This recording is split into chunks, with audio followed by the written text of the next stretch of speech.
2 గడ్డలు ఎన్ని గడ్డలు అయ్యాయి? బేబీ పొటాటోస్ వచ్చాయి. వెయిట్ చేయాల్సిందేమో, ఇప్పుడిప్పుడే గడ్డలు ఫామ్ అవుతున్నాయి. వావ్, పెద్దగా. దిస్ ఇస్ వాట్ వి గింజలు ఇప్పుడు ఎన్ని కాయలు అవుతాయి అనేది చూద్దాం ఈ వీడియోలో.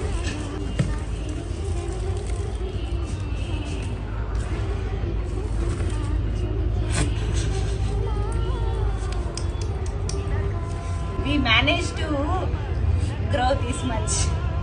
2 గింజలు